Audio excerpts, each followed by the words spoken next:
Sí lo veremos al Rey y Señor.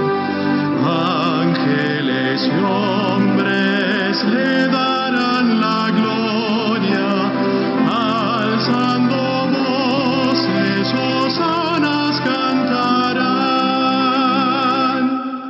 Sí lo veremos, la mañana hermosa. Sí lo veremos en todo esplendor. Huestes triunfantes de los redimidos, entonaremos hosanas a Jesús. Sí lo veremos en aquel gran día.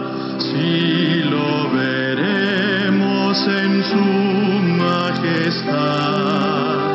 Todos unidos le tributaremos nuestra alabanza. Hosana al Señor, hosana al Señor.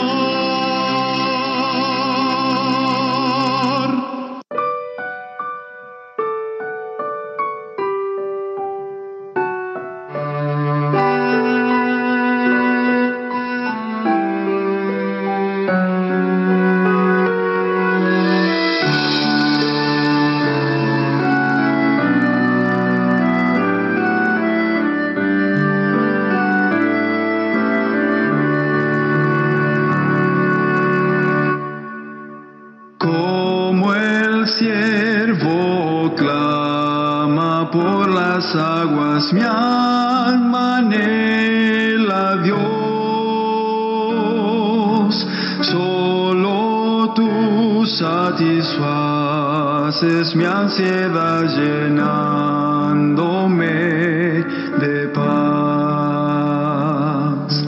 Solo tú eres mi sostén.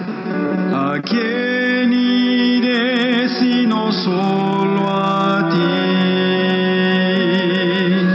Yo te rindo mi vida entera para siempre a ti, Señor.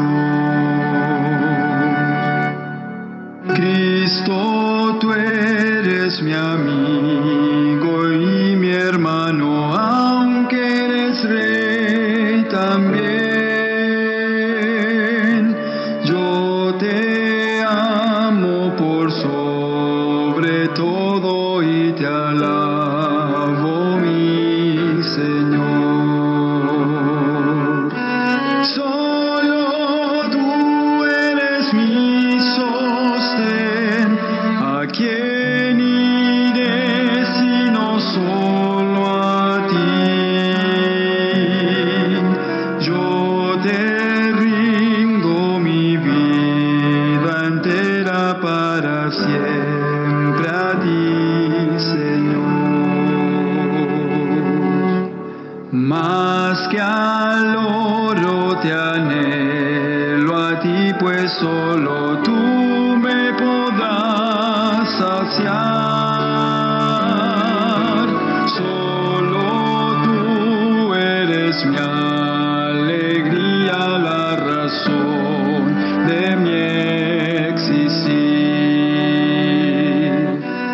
Solo tú eres mi sostén. ¿A quién iré sino solo a ti? Yo te rindo mi vida entera para siempre a ti, Señor.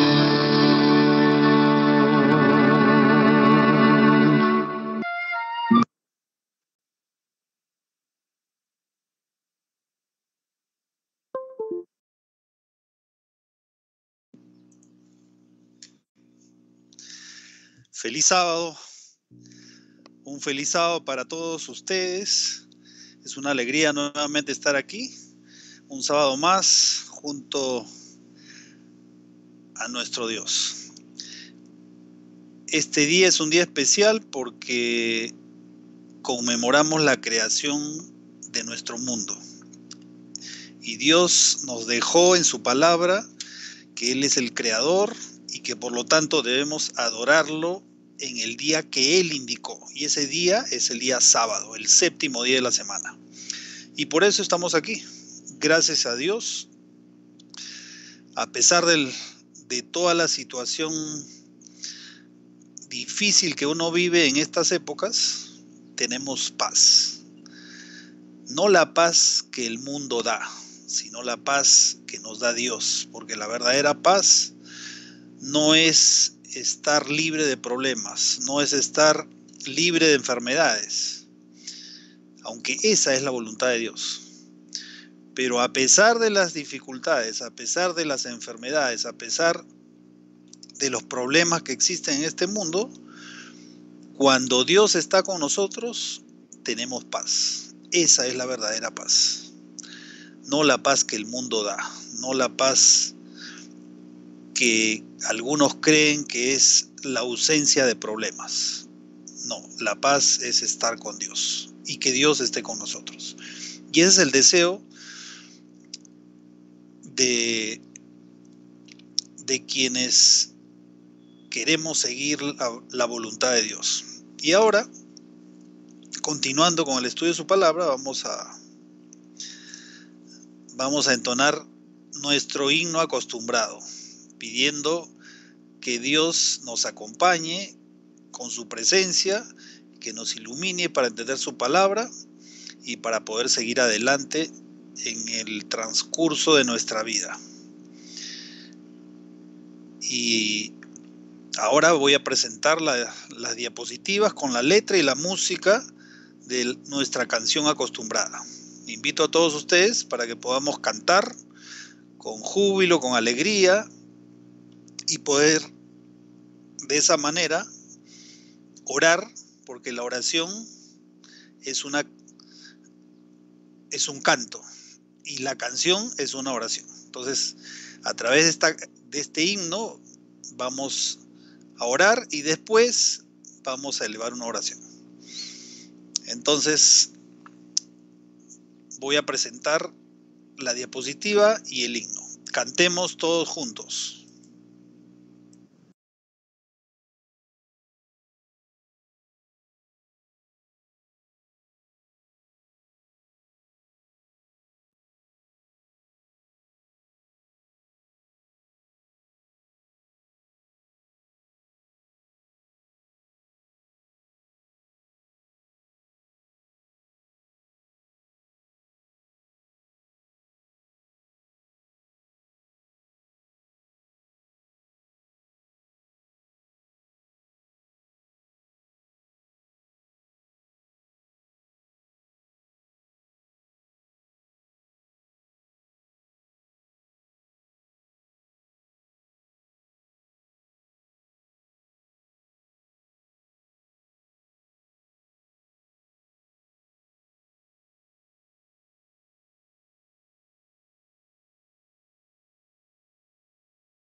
Parece que tenemos algún problema con el audio de la música y no ha podido escucharse el audio, pero igual vamos a tener una palabra de oración.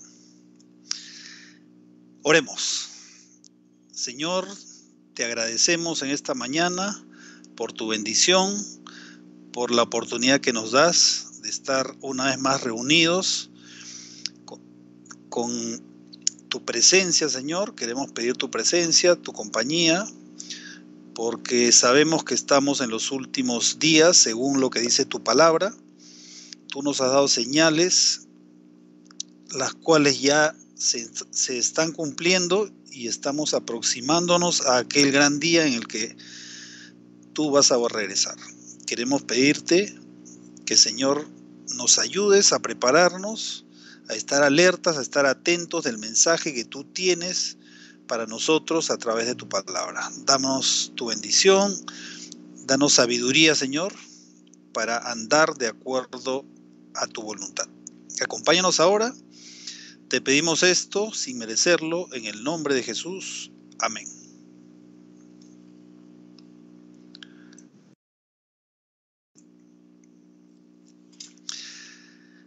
Un feliz sábado, amigos, nuevamente. El día de hoy vamos a continuar con el estudio que habíamos empezado el sábado pasado. Y el título o el nombre de este estudio, el título es La estrategia de Satanás para el tiempo del fin. Y la pregunta que todos nos hacemos es: ¿cómo yo sé que el tiempo del fin está cerca? O la otra pregunta es: ¿y qué es el tiempo del fin? Según lo que dice Cristo, el tiempo del fin y lo que está escrito en su palabra es la última parte del tramo final de la historia de este mundo, luego del cual Cristo vendrá a la tierra. Y la pregunta es: ¿y cómo sabemos si estamos en el tiempo del fin? Bueno, por las señales que Dios ha dejado. Y esas señales ya se están cumpliendo. Y una de esas grandes señales es que toda la tierra se va a unir en pos de la bestia, en pos de Babilonia la Grande, en pos de la madre de las rameras y de las abominaciones de la tierra. Esa unión ya ha sido llevada a cabo desde hace mucho tiempo, pero cada vez se consolida más. Y el objetivo final de Satanás es unir a todo el mundo, de tal forma de que no se den cuenta de que Cristo ya está por venir. Ese es el objetivo de Satanás. ¿Y cuál es la estrategia para lograr ese objetivo? Bueno, la estrategia la estudiamos la semana pasada y vamos a continuar estudiándola ahora, pero básicamente la unión del mundo se va a realizar de acuerdo a estos 3 pasos. El primer paso, fíjense, el primer paso es unir a todo el mundo a través del espiritismo. Y la pregunta es, pero todos sabemos que el espiritismo es de origen satánico. ¿Cómo es posible que las personas cristianas vayan a estar unidas con las no cristianas a través del espiritismo? Bueno, hay una de las más grandes mentiras que han existido después de que Adán y Eva cayeron. Es decir, fue una de las grandes mentiras para hacer caer a Eva. Y de esa manera, Eva pudiera también a Adán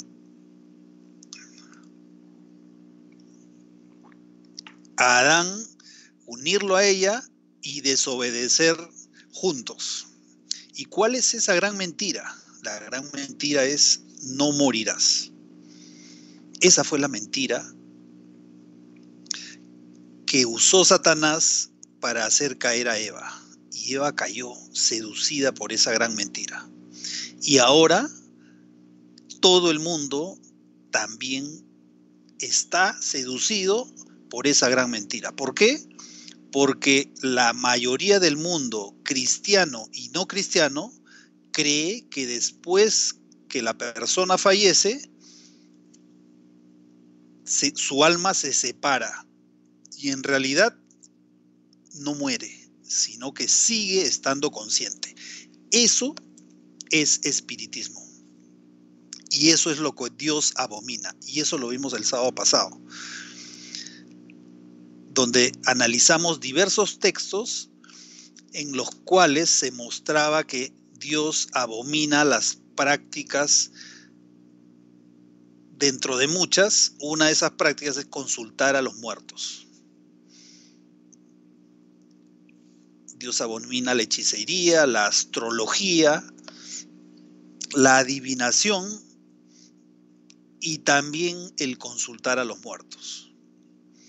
Entonces, esta es una de las estrategias que Satanás ha usado a través de todos los siglos y va a usar y va a seguir usando para que finalmente el mundo esté unido.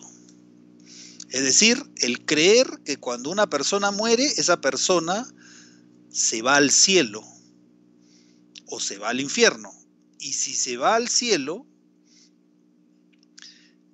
también esta falsa doctrina hace creer a las personas de que desde el cielo las almas que han muerto y que están en el cielo nos vigilan y nos cuidan. Entonces la mentira se completa haciendo creer que por qué no esas personas pueden ser enviadas por Dios a la tierra para advertirnos de los males de este mundo y poder ayudarnos. Esa es la gran mentira, que la Biblia, en toda la Biblia, no tiene ningún fundamento, sino al contrario, es una abominación. Y eso lo hemos visto durante varios sábados atrás. Si deseas consultar sobre estos estudios que hemos hecho, puedes ir a la lista de reproducción de este canal y ahí puedes ubicar los textos que se muestran, textos de la Biblia donde se muestra que el consultar a los muertos es abominación para Jehová, donde se muestra claramente que el ser humano cuando muere, muere completamente, que el alma separada del cuerpo no existe. El alma, según el concepto bíblico, es la persona integral, porque Dios, cuando creó al hombre, lo formó del polvo de la tierra, sopló aliento de vida en él y llegó a ser un alma. No dice la Biblia que tuvo un alma, sino que llegó a ser un alma. Es decir, nosotros, según el concepto bíblico, somos almas vivientes. Cuando morimos, morimos completamente. Y esa es la gran mentira que Satanás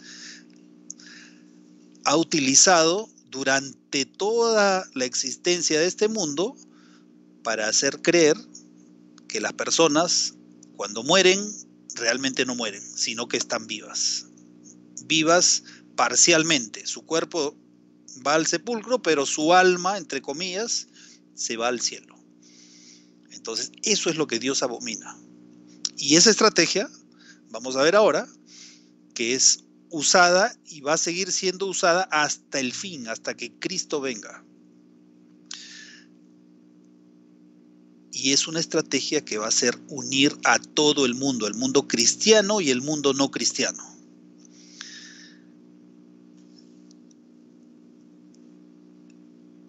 Entonces, ¿y por qué es que el espiritismo va a unir a todo el mundo? Porque el consultar a los muertos o el creer que el alma de una persona sigue viva después de muerta, eso es espiritismo. Entonces, a través del espiritismo se va a convencer al mundo de que el alma es inmortal. Y finalmente hay otro concepto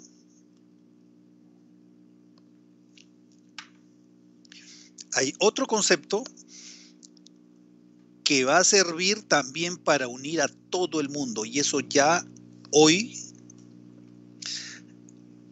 lo estamos viendo. Hoy 24 de julio del 2021. Todos nosotros podemos verlo. Y ese tercer paso dentro de la estrategia de Satanás es preparar a todo el mundo para escuchar a estos espíritus de demonios. O sea,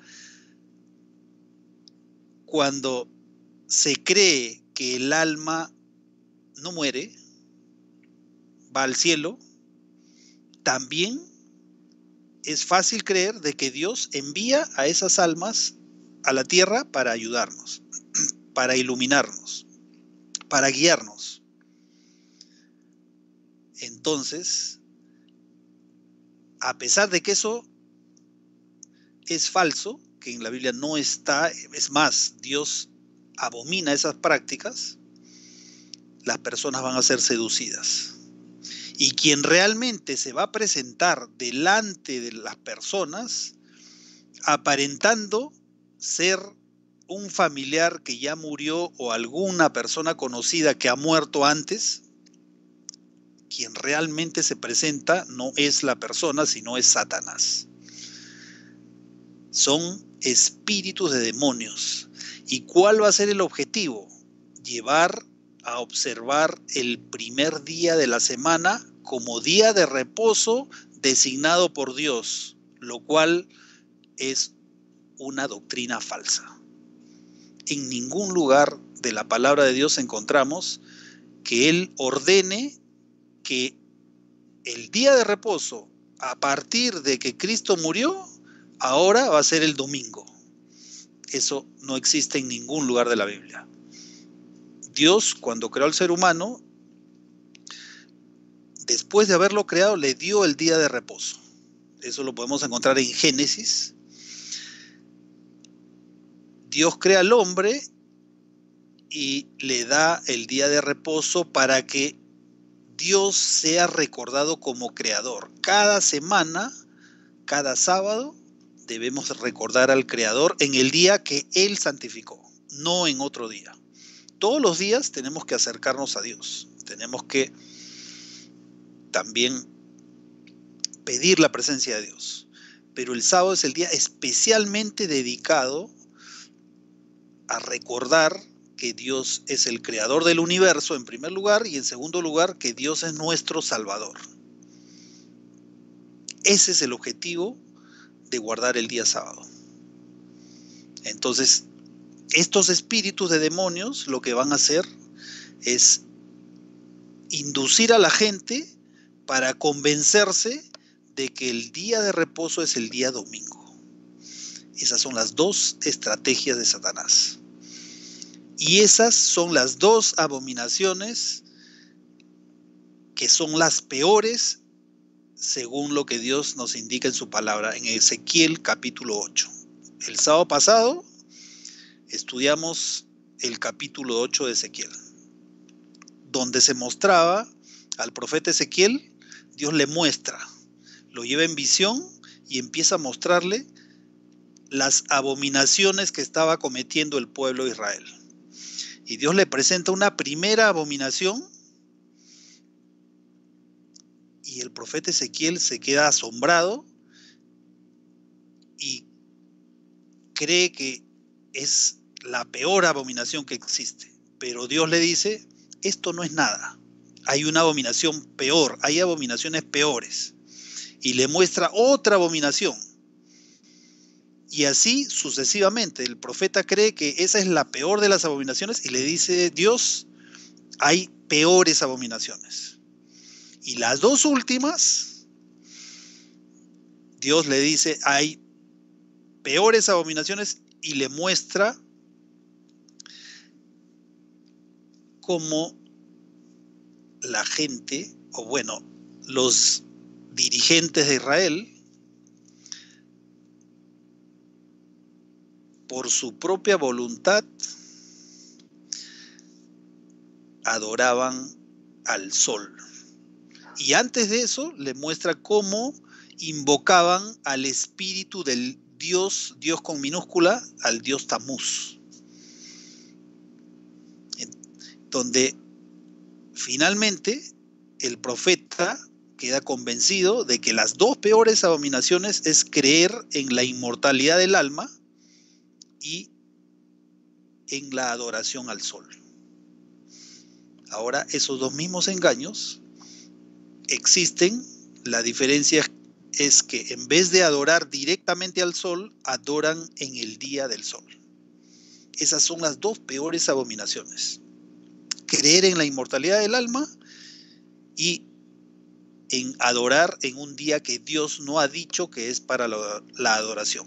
Dios ha designado el día séptimo, el día sábado, para la adoración.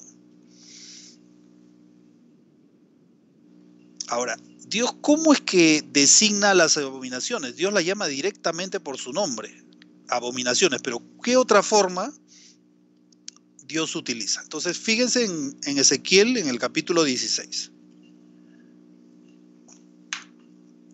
No vamos a leer todo el capítulo, sino las partes principales que nos muestran la respuesta a esta pregunta. El profeta dice: vino a mí palabra de Jehová diciendo: hijo de hombre, notifica a Jerusalén sus abominaciones. Luego, más adelante, en el versículo 17 dice: tomaste asimismo tus hermosas alhajas de oro y de plata que yo te había dado, y te hiciste imágenes de hombre y fornicaste con ellas. Es decir, ellos, el pueblo de Israel, se había hecho imágenes, se había hecho ídolos. Y cuando se refiere a fornicaste, se refiere a que habían ido tras los ídolos en vez de ir a Dios, porque Dios ahora muestra a estas abominaciones como fornicación, o sea, compara a la fornicación, es decir, a la traición de ese vínculo matrimonial. Dios compara el realizar las abominaciones con fornicación. Por eso dice: y fornicaste con ellas. Y fíjense, hay más abominaciones. Dice: además de esto, tomaste tus hijos y tus hijas que habías dado a luz para mí. Porque los hijos no son nuestros, los hijos son de Dios. Y les dice: los sacrificaste a ellas para que fuesen consumidos. Aquí el profeta Ezequiel está haciendo referencia al sacrificio de infantes al dios Moloc. En aquella época, todos los pueblos paganos, o bueno, gran parte de los pueblos paganos adoraban a Moloc.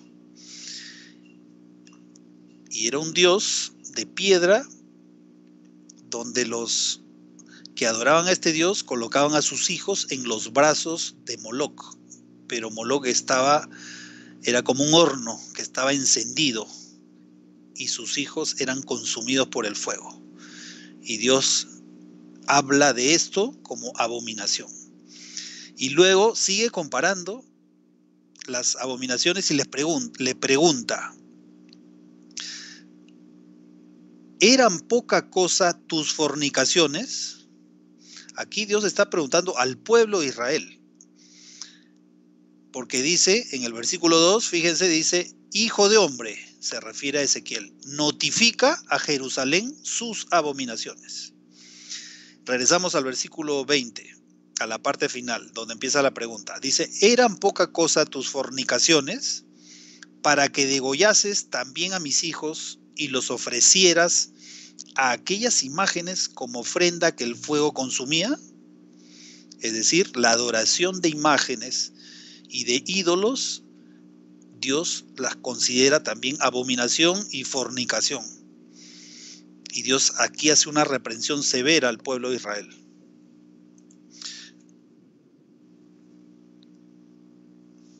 Pero finalmente, lo que va a ocurrir es que aquellos que cometen abominaciones van a recibir el castigo de Dios.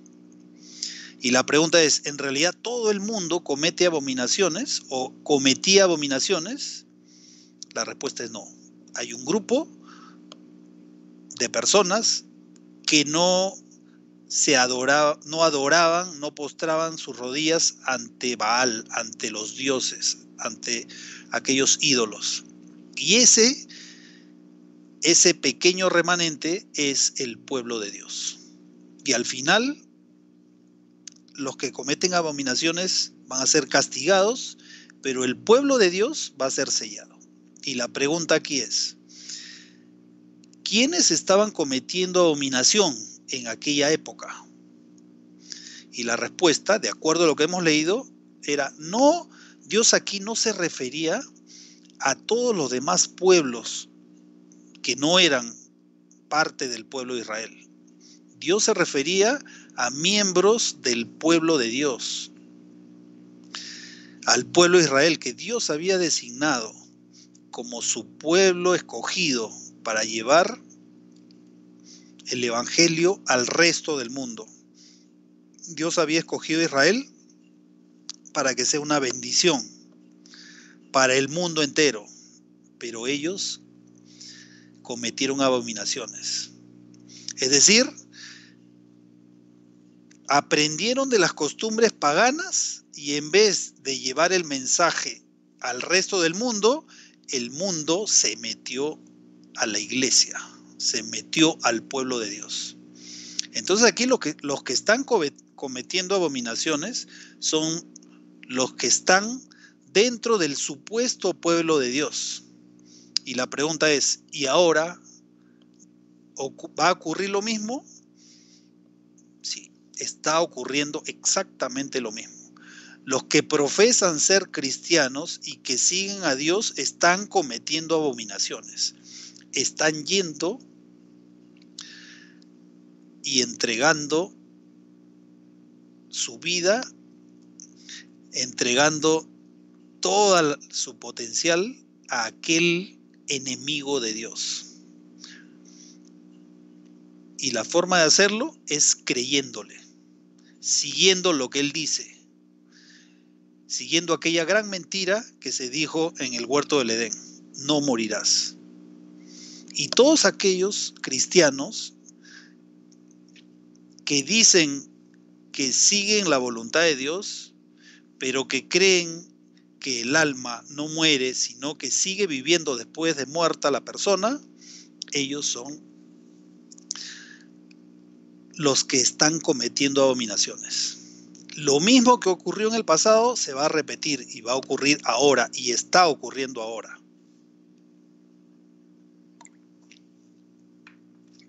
Pero fíjense, finalmente, los que persistan en cometer las abominaciones van a ser castigados. Entonces, en el siguiente capítulo, estamos haciendo referencia al capítulo 8, ahora en el capítulo 9 continúa la historia. Y dice: clamó en mis oídos con gran voz diciendo: los verdugos de la ciudad han llegado, y cada uno trae en su mano su instrumento para destruir. Pregunta: ¿a quiénes van a destruir? A los que están cometiendo abominaciones. Y he aquí que 6 varones venían del camino de la puerta de arriba que mira hacia el norte. Aquí acordémonos que cuando leímos el sábado pasado el capítulo 8, Dios había llevado en visión al profeta Ezequiel al templo. Y aquí está haciendo referencia el profeta al templo, porque en el templo había niveles, ¿no? Donde había diversos aposentos. Entonces, cuando dice: he aquí 6 varones que venían del camino de la puerta de arriba, se refiere a un nivel superior. Y de ahí estaban viniendo estos 6 varones. Y cada uno traía en su mano su instrumento para destruir. Y entre ellos había un varón vestido de lino,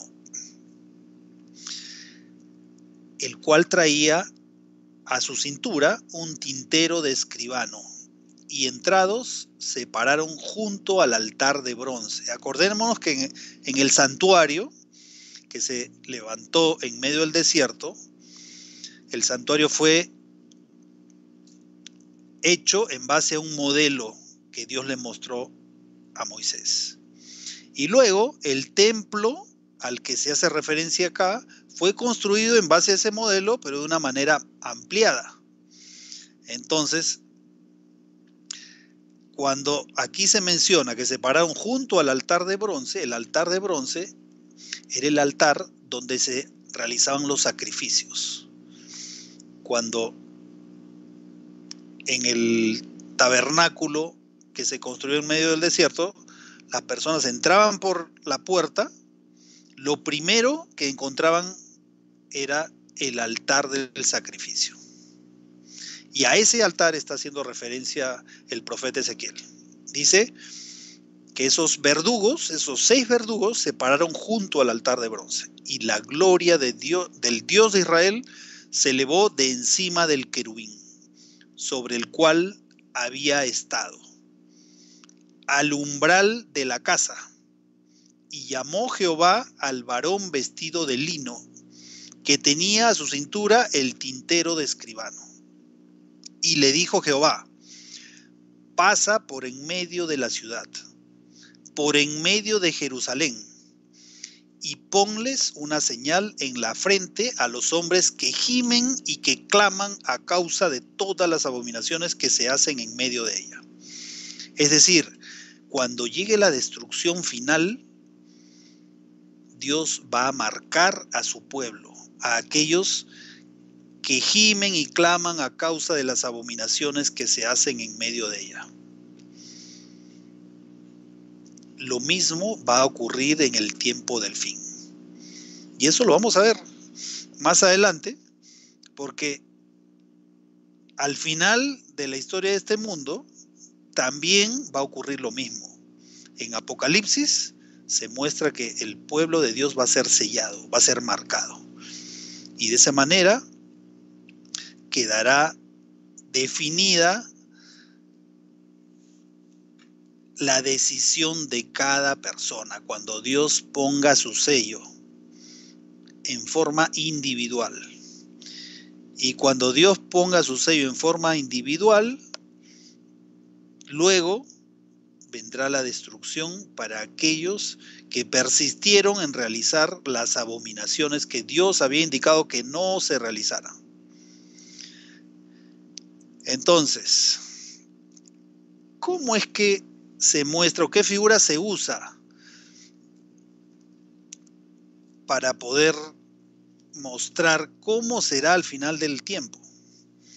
Entonces, fíjense, en Apocalipsis 17 se hace referencia a una ramera. Vamos a leer Apocalipsis 17. Y hemos visto que Dios, cuando se cometen abominaciones y el pueblo se va tras los ídolos, tras esas costumbres paganas que son falsas doctrinas, a eso le llama fornicación.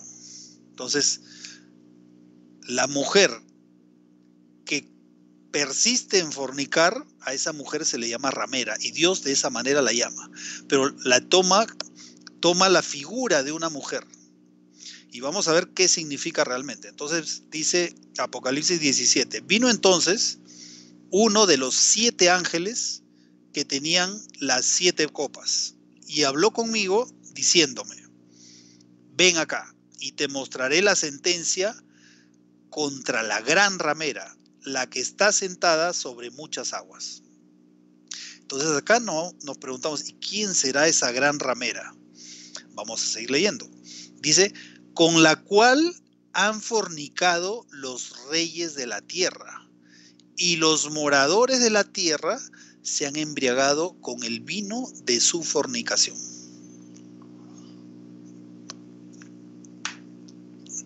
¿Cuál es el efecto del vino? Cuando alguien toma vino, se embriaga. Entonces, cuando una persona está embriagada, pierde la lucidez. Ya no puede discernir claramente diversas situaciones que ocurren. Y no puede discernir la verdad del error. Entonces aquí, Dios llama el vino de su fornicación. Es decir, el vino embriaga a las personas, y así como el vino embriaga, lo que va a ocurrir es que esas falsas doctrinas van a embriagar a las naciones. Y esas dos falsas doctrinas, dentro de otras muchas, como hemos visto, son la creencia de que el alma es inmortal y la adoración en el falso día de reposo. Entonces, a todas las falsas doctrinas Dios le llama vino, y a la fornicación es al hecho de realizar esas falsas doctrinas y al hecho de mezclarse. ¿Quién se mezcla? La ramera con los reyes de la tierra. Entonces, versículo 3, dice: me llevó en el espíritu al desierto, y vi a una mujer sentada sobre una bestia escarlata, llena de nombres de blasfemia, que tiene 7 cabezas y 10 cuernos. Y la mujer estaba vestida de púrpura y escarlata. Y fíjense acá, hasta aquí hemos visto que esa gran ramera fornica con los reyes de la tierra. Y la pregunta es, ¿y ahora qué poder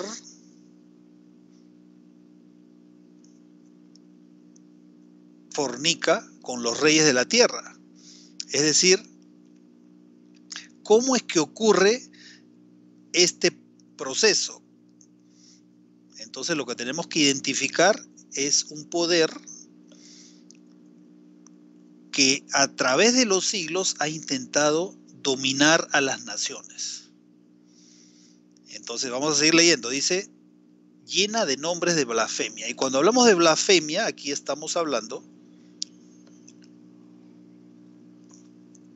o la Biblia se refiere, cuando en la Biblia se habla de blasfemia, se refiere a que este poder pretende, o el que comete blasfemia,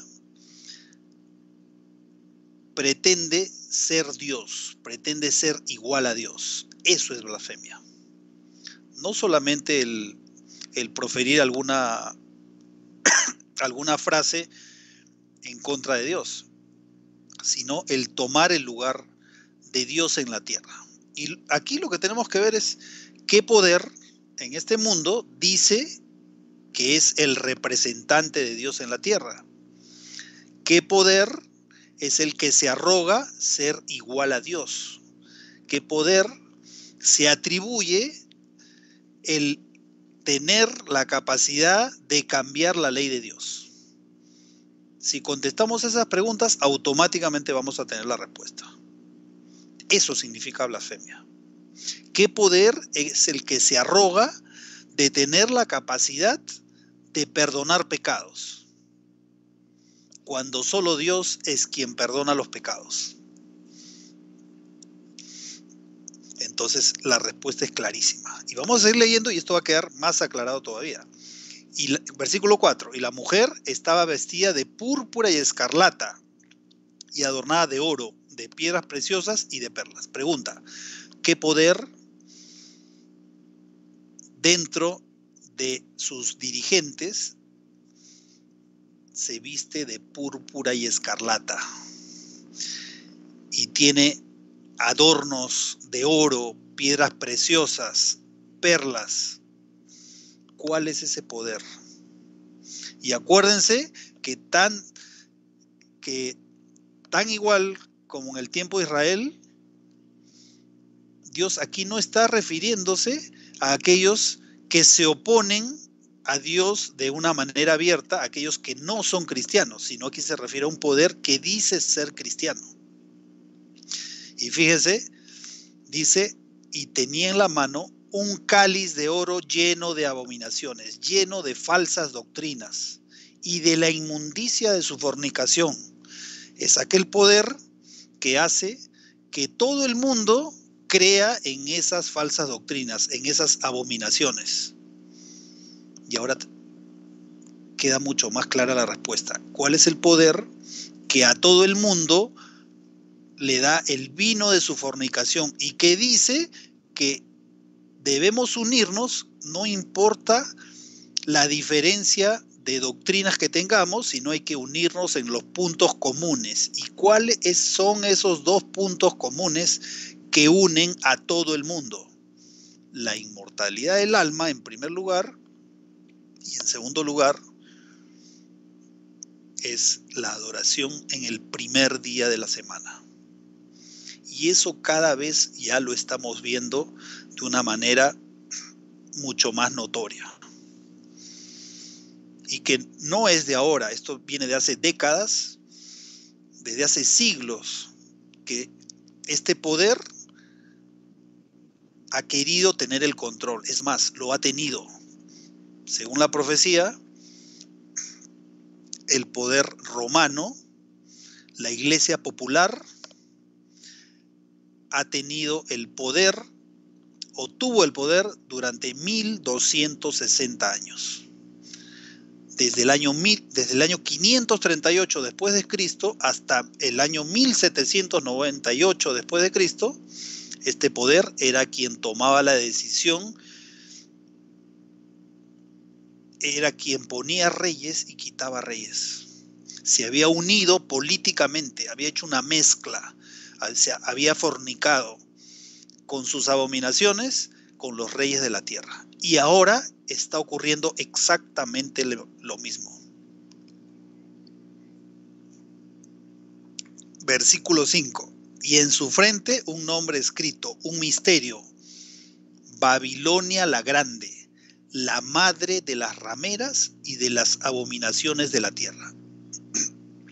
Entonces, la pregunta es, ¿por qué a esta mujer se le llama Babilonia y se le llama madre de las rameras? Porque esta mujer, entre comillas, sabemos que la mujer es un símbolo de la iglesia. Entonces, en este caso, esta es una iglesia impura, que tiene hijas que también son rameras. ¿Por qué? Porque esas hijas tienen o practican las mismas abominaciones que practica la madre. ¿Y por qué son sus hijas? Porque salieron de la madre o nacieron a partir de la madre. Entonces ahora que el panorama queda mucho más claro. Todas aquellas iglesias que salieron de la iglesia madre son a las que Apocalipsis y Dios directamente aquí se refiere como rameras. ¿Por qué? Porque cometen abominación.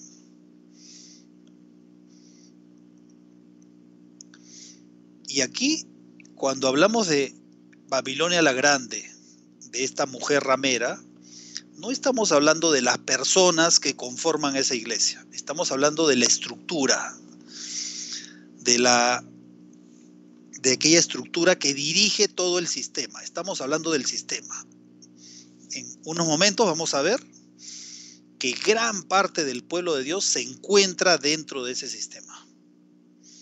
Y Dios les hace una invitación. Y eso lo vamos a ver en un momento. Versículo 6. Y fíjense, con esto aún queda mucho más claro. Vi a la mujer ebria de la sangre de los santos. ¿Cuál fue el poder que persiguió y mató a todas aquellas personas que querían seguir a Dios y no querían seguir lo que ordenaba el poder religioso y el poder político, sino que querían seguir los dictados de su conciencia? Vi a la mujer ebria de la sangre de los santos. ¿Recuerdan ustedes las grandes matanzas que se llevaron a cabo en esta época del oscurantismo en la Edad Media? La matanza de San Bartolomé, por ejemplo. En un solo día murieron miles de verdaderos cristianos. Esos son los mártires de Jesús. Esta mujer, ebria de la sangre de los santos y de la sangre de los mártires de Jesús, dice que vi a esta mujer, y cuando la vi, quedé asombrado con gran asombro. Esa es la gran ramera que hace que sus hijas, que han salido de ella también cometan abominaciones. Las dos más grandes abominaciones son la falsa creencia de que el alma es inmortal y la adoración en el falso día de reposo, el día domingo. Esas son las dos mayores abominaciones que Dios presenta en su palabra.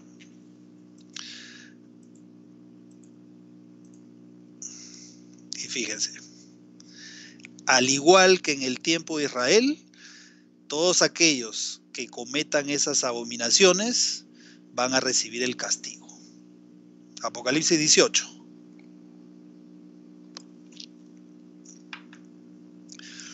Dice: después de esto vi a otro ángel descender del cielo con gran poder, y la tierra fue alumbrada con su gloria. Y clamó con voz potente diciendo: ha caído la gran Babilonia, y se ha hecho habitación de demonios y guarida de todo espíritu inmundo, y albergue de toda ave inmunda y aborrecible. Porque solamente algunas de las naciones han bebido del vino del furor de su fornicación. ¿Eso es lo que dice la palabra de Dios? No, dice porque todas, absolutamente todas las naciones han bebido del vino del furor de su fornicación. Cuando ustedes vean que el mundo ya esté unido, ahora el mundo se está uniendo. El mundo actual es llamado a la unión bajo diversas formas, ¿no? Una de las formas es, por ejemplo, la protección del medio ambiente, donde todas las naciones son llamadas a unirse para proteger al medio ambiente. Pero en realidad ese no es el fin verdadero, sino es que es un medio para tratar de dominar a todo el mundo, para tener bajo el control a todas las naciones de este mundo. Todas las naciones han bebido del vino del furor de su fornicación, y los reyes de la tierra han fornicado con ella, y los mercaderes de la tierra se han enriquecido de la potencia de sus deleites. Pero Dios ahora, fíjense el llamado que hace. La gran ramera, la gran Babilonia, hace referencia al sistema, a la organización. Pero dentro de ese sistema, dentro del Babilonia, dentro de esa gran ramera, y dentro de sus hijas, que también son rameras, Dios tiene hijos. Dios tiene parte de su pueblo. Y dice: y oí otra voz del cielo. Estamos en el versículo 4. Otra voz del cielo que decía: salid de ella, pueblo mío. Dios tiene un pueblo dentro de este sistema que no saben que el sistema representa o comete fornicación espiritual, comete abominaciones. Están ahí porque no lo saben. Son personas sinceras que Dios las ama, pero las invita a salir. Y le dice: salid de ella, pueblo mío, para que no seáis partícipes de sus pecados, ni recibáis parte de sus plagas. Dios hace ese llamado porque Dios ama a su pueblo que está dentro de este sistema. Y el castigo los que permanezcan en ese sistema van a recibir las plagas que Dios va a enviar. Dios hace un llamado para que no continúen participando de sus pecados, no continúen participando de esas abominaciones. Porque, versículo 5, porque sus pecados han llegado hasta el cielo, o sea, han llegado hasta el colmo, y Dios se ha acordado de sus maldades. Así como en el tiempo de Israel, Dios selló a su pueblo y los que persistieron en cometer abominaciones fueron castigados. Ahora, al final de la historia de este mundo, también va a ocurrir algo similar. Dios va a marcar, va a sellar a su pueblo. Pero antes de ese sello, Dios hace la invitación a que salgan de ese sistema, dejen de cometer esas abominaciones. Y las cometían porque no tenían conocimiento. Pero ahora que tienen conocimiento, Dios los invita y les dice: sal de ella, pueblo mío. Esa es la invitación que Dios te hace, si es que tú estás en ese sistema. Ahora, claramente hemos visto de que todas estas abominaciones, desde la antigüedad, desde el tiempo de Israel, Dios había prohibido la adoración al sol y el consultar a los muertos, el adorar imágenes. Entonces, Dios ahora te invita a que tú puedas salir voluntariamente de ese sistema y formar parte del pueblo de Dios. Y lo mismo se repite en el capítulo 7. Dice el capítulo 7, versículos 2 y 3, vi también a otro ángel que subía de donde sale el sol y tenía el sello del Dios vivo. Aquí está haciendo referencia a que Dios va a sellar a su pueblo. Y clamó a gran voz a los 4 ángeles, a quienes se les había dado el poder de hacer daño a la tierra y al mar, diciendo: no hagáis daño a la tierra, ni al mar, ni a los árboles. ¿Hasta qué momento? Hasta que hayamos sellado en sus frentes a los siervos de nuestro Dios. Y la invitación que ahora Dios te hace es: sal de ella, pueblo mío. Sal de ella, porque si no, si continúas practicando esas abominaciones, Dios finalmente va a dar la recompensa tanto a aquellos que cometen abominaciones como a aquellos que abandonan esas abominaciones y aceptan ser parte del pueblo de Dios. Y la pregunta final es: ¿quieres tú ser sellado por Dios en tu frente? Y este sello, cuando Dios habla en su palabra a través del sello en la frente, no hace referencia a una marca física, sino cuando se habla de frente, del frontal, está hablando del intelecto, de la voluntad, del pensamiento. Entonces, el sello en la frente es que yo ejerzo mi voluntad para obedecer a Dios.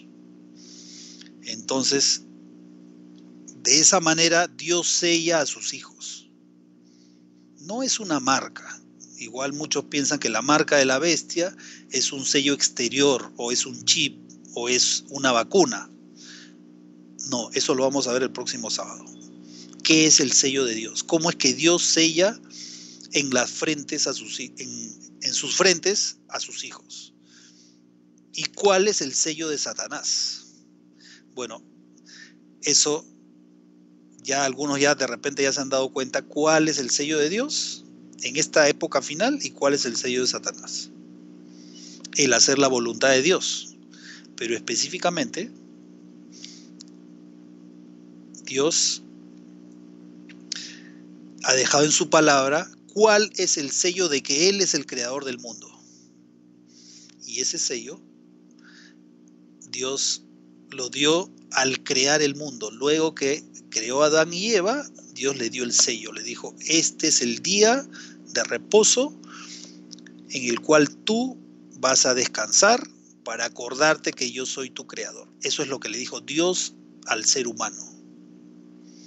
Entonces, al final de este mundo, ese va a ser el sello. Si el sello de Dios es el día sábado, la pregunta es: ¿y cuál es el sello de Satanás? Bueno, la respuesta es obvia. Es el día domingo. ¿Quieres ser sellado por Dios o quieres ser sellado por Satanás? ¿Quieres recibir el sello del Dios vivo o quieres recibir el sello para la muerte eterna? Y Dios te invita y Dios te dice, te da la misma invitación que le da a su pueblo en el versículo 4. Dice, salid de ella, pueblo mío, para que no seáis partícipes de sus pecados, ni recibáis parte de sus plagas. Esa es la invitación que Dios te hace hoy, a través de su palabra. La invitación no te la hago yo. Yo no tengo ningún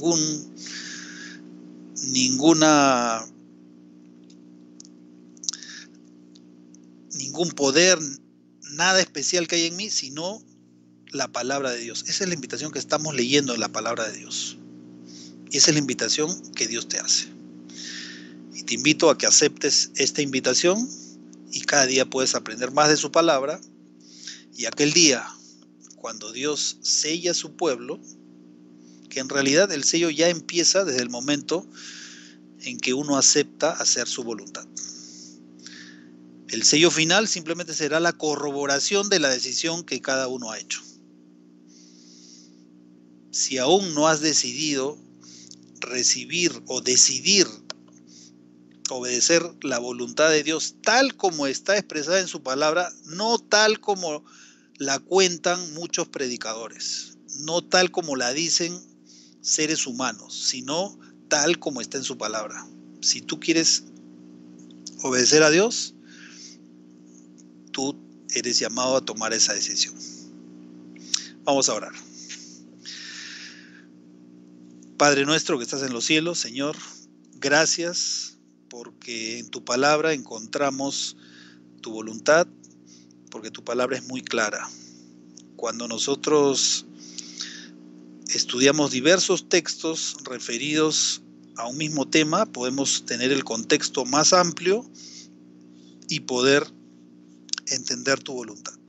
Ahora queremos pedirte que tú toques nuestros corazones, que nos ayudes a decidir, porque muchas veces esa decisión puede ser difícil debido a que estamos acostumbrados a ciertas prácticas que nosotros creíamos que eran de acuerdo a tu voluntad, pero ahora hemos visto que no están de acuerdo a tu voluntad.